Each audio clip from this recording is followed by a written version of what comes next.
So, as you have probably noticed, we are running slightly behind time. My commitment to you is to talk as fast as possible between each of these sessions so that we don't lose any more time. Our next panel, without further ado, is going to be about exploring virtual worlds. It is going to be moderated by legal tech and law officer at Bitkom, Charlene Roloff. Please welcome Charlene and her panel.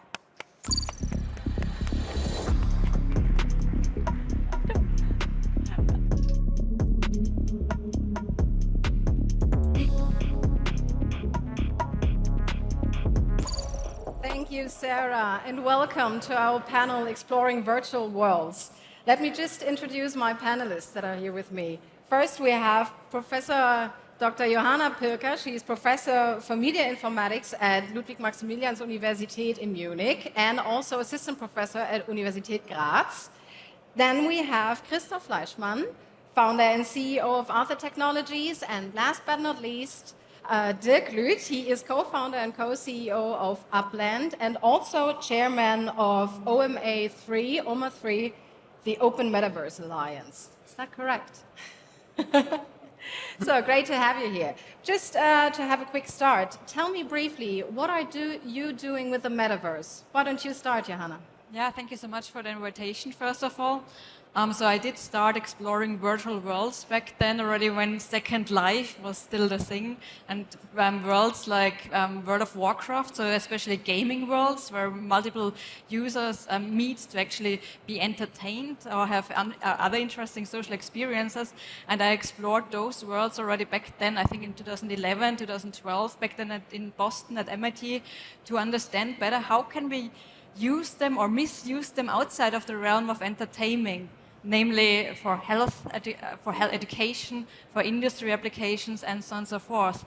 So what I do in my research, I try to analyze, so I do a lot of data analytics within those worlds, how people do interact with each other in the world or with the environment, and also design those worlds with applications outside of traditional entertainment. Great, yeah.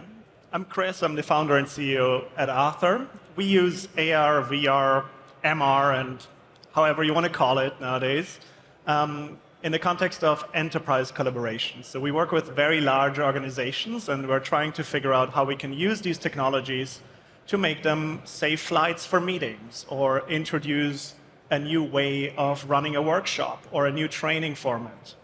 So all across their different activities, we try to use these technologies to make them more efficient, more geographically independent, and yeah, a bit more open to new technologies. Yeah, okay, and hi, my name is Dirk Lüth, again, and I'm co-CEO of Uplandme. Uplandme is a metaverse which is mapped to the real world. Originally, we started out taking the idea of monopoly, taking the real world, taking blockchain, and then we launched several cities across the world. You don't have to be in those cities to play. We're currently live in 20 cities. In the US, we recently opened up Berlin 2 weeks ago. It's open London also, and a few cities in South America. Today, Uplandme is what we call a metaverse super app.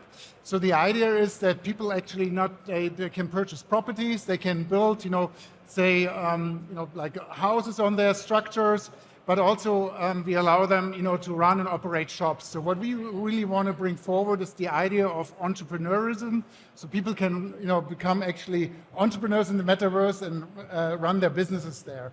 They can also socialize there, and then of course can have fun. So that's one thing. And we launched, why we call it a super app, is we launched our third-party developer platforms, which allows now to connect any third-party application to Uplandme, and users then can take their assets from one world to the other and use those assets in those worlds. And the reason why we did that, because we are a big believer in the open metaverse. I also co-founder and currently chairman of the Open Metaverse Alliance for Web3. Here together with companies like Decentraland, Dapper Labs, Animoca Brands, Sandbox, we're working together on the true interoperability of the metaverse. That means basically users are able to take their assets from one world to the other. They're able to take their identity. It's all about, that the user's in control of everything they do in the immersive web. Okay, so Dirk, first question to you. What is the attraction of trading virtual representation of real properties? Yeah, so what's really appealing to when you buy something in Upland, it's based on a real world parcel data, which is very important. And why do people do that? But first of all, real properties, so people have an association with it, right? So you always want to maybe buy something on Fifth Avenue in New York, San Francisco, or here in Berlin, right, where you can actually benefit from it. But the other thing is also because we have used the real world, which is natural scarcity, right? It's also a concept people understand that we cannot sell everything twice or 3 times or such, and so that's also quite important. And last but not least, I mean, very, very tactical, right? When you go into the app, you can actually go and take a sneak peek into actually what kind of property you're buying, right? Because we connected to Google Street View, right? Even though we are only selling, quotation mark, the address, right? But you can still get what is there in real life. So that's the appeal to it. Okay, and why spend real money on virtual properties? Well, this comes then down to the question is, why do we spend anyways on virtual goods, right? First of all, the way Upland works is we have an in-app currency, which is called Apex. People purchase that with dollars, and then they purchase properties, not just virtual properties. They can buy virtual cars, and they can do, we have a partnership with FIFA. So when you want to get to the video of Messi's goal at the final. So you can all purchase that with this currency. And it's very much like in today, when you think about before, the internet even came around, people were buying records, right? Like music records. And you didn't have the music group, in your living room playing. You were listening to a virtual experience. And that's exactly the same thing. You're buying something virtual to extract monetary or maybe entertainment value out of it. Okay, so how much is Upland a game, or how much more than a game? Sorry, come? How much is Upland a game, or more than a game? How much? How much more is it a game? More is a game. Yeah, sorry, I've got a question. Okay, so Upland goes way beyond gaming, right? We started out as this Monopoly-inspired type of game, but today it's much more like a social phenomenon. People are gathering together in what we call nodes.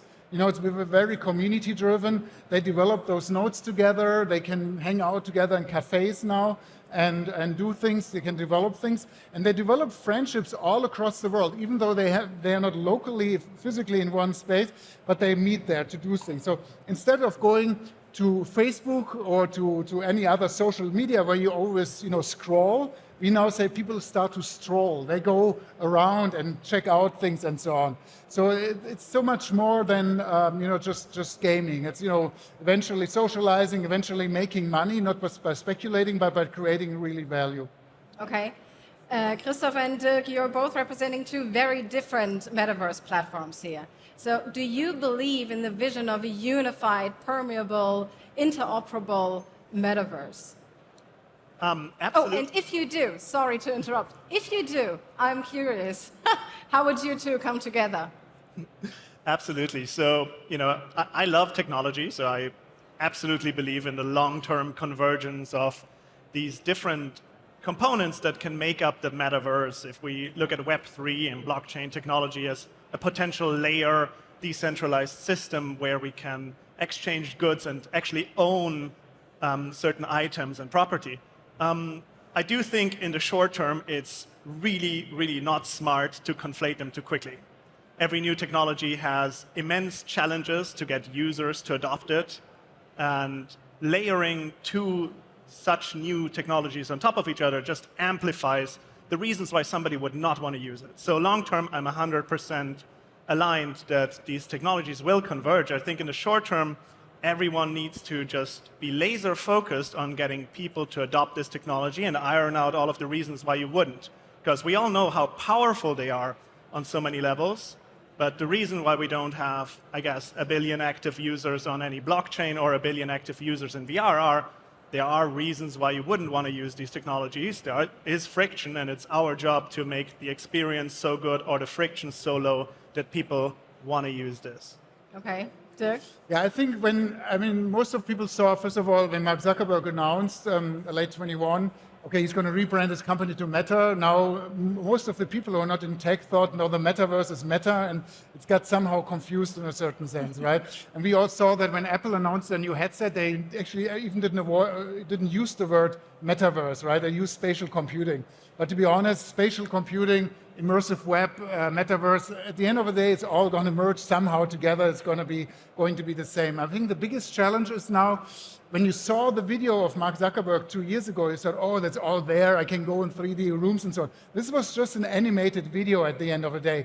And you cannot actually have people jump from one thing to the other right within the next day. You have to slowly morph them into it. So for instance, when I say, in Upland, we very much focus on mobile devices. That means you can download iOS and Android app. It's not necessarily that you have to wear a VR, AR headset, because most people don't want to do it, and it can be sometimes annoying, weird all the time, but people are all the time on their phone, and that's how we onboard many more, regular, normal users, right? You have to go where they are on mobile phone. You have to give, for instance, when they want to pay, you give them credit card and PayPal and not complicated crypto stuff, or you also give them something like Monopoly, where they used to, the mechanics they immediately understand. And you have to slowly get them into it. But lots of people always say, how can we, get into the metaverse? And that's something you cannot do in 10 minutes. It's not like Angry Birds, right? You have to go into it, you have to understand it.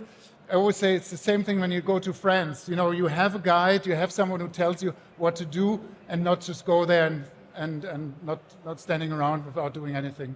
Okay. Johanna, you've been working a lot on how virtual environments can help users learn, train, or work together. What have you learned during your work on that, and how does that, what does that mean for building virtual worlds in the metaverse? So I think what we need to understand is that the concepts around the metaverse are out there for decades. So things like virtual reality and virtual worlds, so your environments where you can meet others, are there since I think 40 years. And there have been studies around how this can be used for learning and for health applications, and all of them showed a very beneficial effect. So especially, and this is like what also our group is focusing on, we can make things seen and doable and learnable, and can teach things which cannot be taught in real life. And this is something which I find highly interesting around those virtual worlds. I don't want to copy things from our real life, because our real life sometimes is not actually already the best thing itself. However, we can use those spaces to actually make things possible which are otherwise not possible. So bring whole school classes to the Maya, to the old Maya cities, bring them to the moon, or take someone who cannot walk anymore to Mount Everest. And this is something which makes me really excited about virtual environments, virtual reality. And the next thing, if we go one step further, like the metaverse environment, this is something which is like highly discussed, how we can this be defined and what additional devices we could add. But if I think of the VR goggles, for instance, this has been shown that this can give us extra focus. So there is no distraction anymore. We can really focus on making a cool physics experiment. We can make field lines seen, which are usually not seen, and make education accessible. Because at the moment, and this was the focus of my thesis back then already in 2011, education is really expensive, and we are all really lucky to be in an environment where we have access to education, and such a good education at all. If we rethink a little bit the way how education is used at the moment, it is the rich becoming richer and so on and so forth. However, with worlds like these, we can make super fancy virtual laboratories accessible to everyone. And this is something which I find exciting. Accessible education and environments through the metaverse or virtual worlds, and also things which are usually not possible. So make it a better space. Okay. Dirk and Christoph, you have two things in common. You're both from Europe. Dirk, you're from Germany. Christoph, you're from Austria. And you both moved to the States, to California. First of all, how come? And second, do you think that this had an impact on your work and your products or projects that you are doing now, and even in your thinking? Well, I think, one of the reasons I moved, because I started, so this is the fifth company I'm building right now, 2 companies in Germany, and building in US and Germany is a difference. And what I figured is, especially when in Silicon Valley, or let's say Americans, they're a little bit more like children. They try out things much more and then they throw it away as such, right? But this has the advantage that you actually can drive faster some kind of innovation, right? So that's something which made me to come to the US. However, I tend to say, especially, I think Europe has now a gigantic opportunity because in the US, those of you who are connected to blockchain and everything's happening with crypto, it's going, so the SEC is going pretty much after all crypto everything, right? So I think, that's my personal opinion, that the US is going to fall back. And this is now a huge opportunity, especially for the regulators, because I think we need regulation, everything concerning crypto and blockchain. But if you have that, that Europe can actually advance much faster. Okay.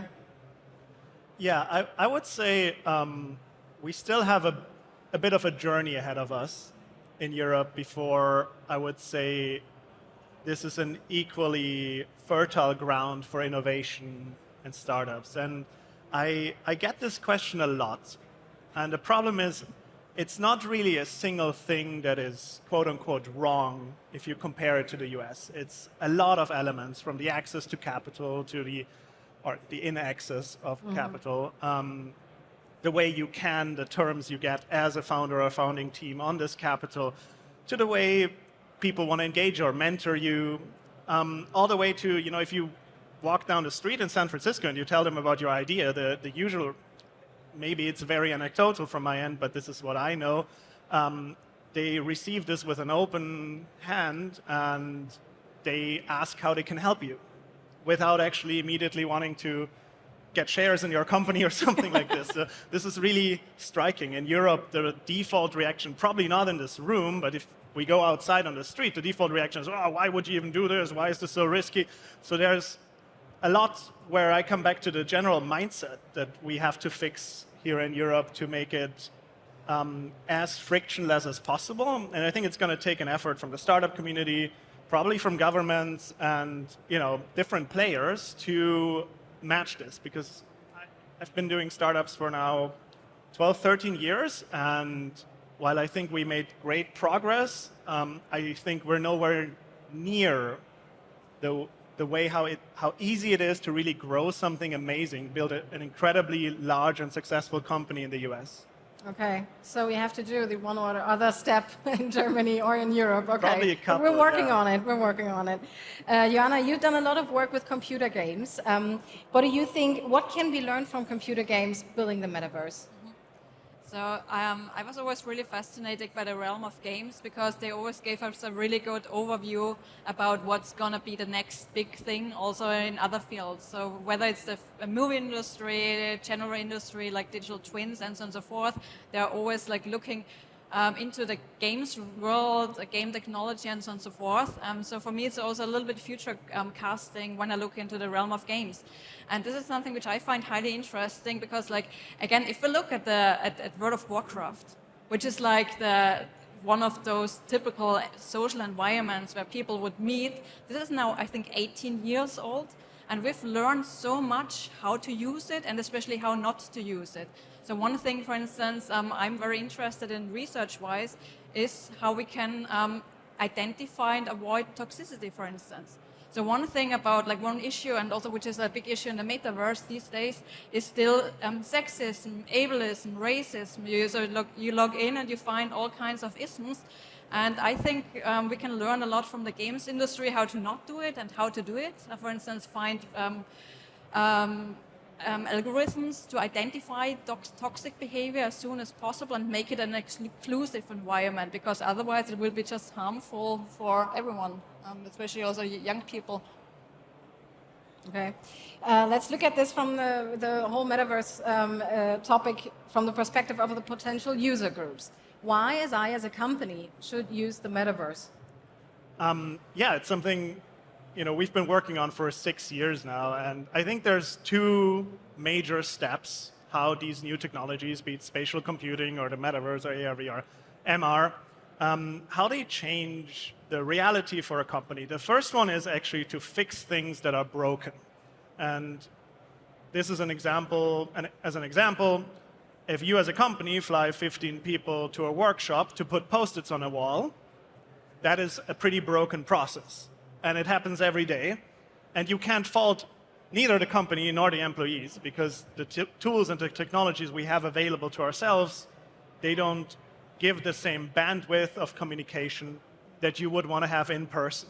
So there's a range of things why you would want to be geographically more independent. You don't want to be restricted where you are, where your employees are.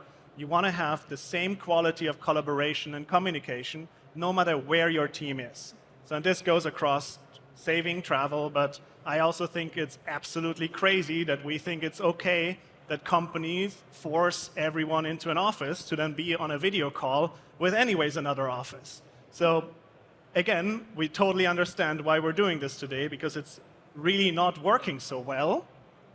There is data that shows that people are struggling to build these bonds, struggling to go deeper.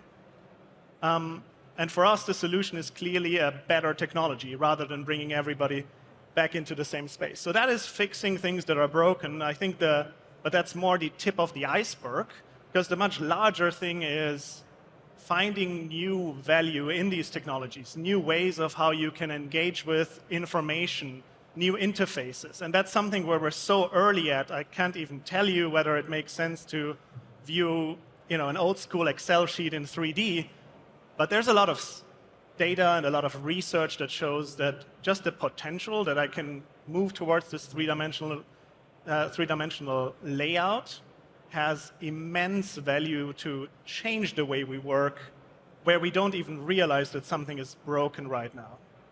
Okay. And why, from a consumer perspective, why should I use virtual worlds?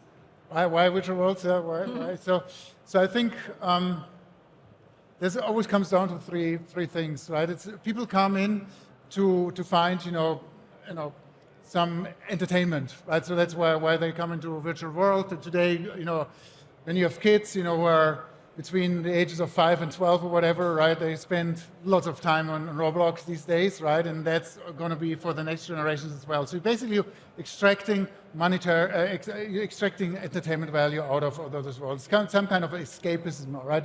Older generations watch television, listen to music. Now younger generations work and they live in the metaverse. It's going to elevate their digital life. Second thing is that's where you go in order to socialize. So what we see is that people moving away from social networks and moving more to those 3D worlds. And the last but not least, everything is, and that's what where the blockchain metaverse comes in again. It's really about that eventually you can also make money in the future. So I clearly have the vision that in 5 to 10 years, people are going to make 20 to 30% of their income in the metaverse and not in the physical world, right? Because there will be so many new opportunities coming up. So that comes down to play, earn, connect, to these three pillars. Okay. So looking at the time, how can and will the metaverse change our lives in the next future? I think you have to go back to how the internet, personal computing, and mobile has changed your life, and then multiply that by an absurd number, because essentially, again, terminology aside, the ability that we have a new way of interfacing with digital information, it is going to affect every part of your life, from entertainment to connecting with people to work. Mm-hmm. Everywhere where currently you have something digital, there's going to be a better way to engage this in this new medium. There's going to be a faster way to engage with your peers, your friends, or your family. And areas that we did not yet have digitized are also going to become digitized through this medium. So I envision a world where it doesn't matter anymore where you were born. Right now, as much as we sometimes say the internet made the world a small place, I don't think so at all. 90% of your opportunities are defined by your passport. In 10 years, if this is successful, the world is an equal playing field. You can work for anyone, with anyone, without any drawbacks. You can decide to move your family to a city where you want to live and still pursue the career of your dreams. And I think that's a pretty powerful vision for the future for us all. Anything to add from you?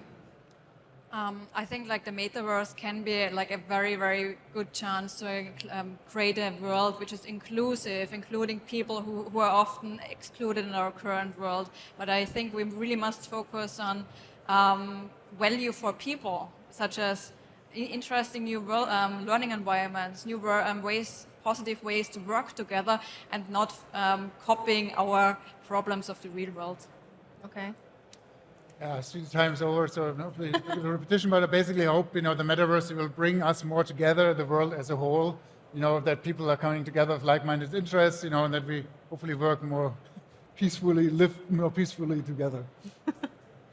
Awesome. Thank you very much for the super interesting insights that you gave us. I think we are all very much looking forward, and we're all pretty excited about the future developments that, the future holds for us. Thank you very much. Yeah, thank you. Thanks for having us.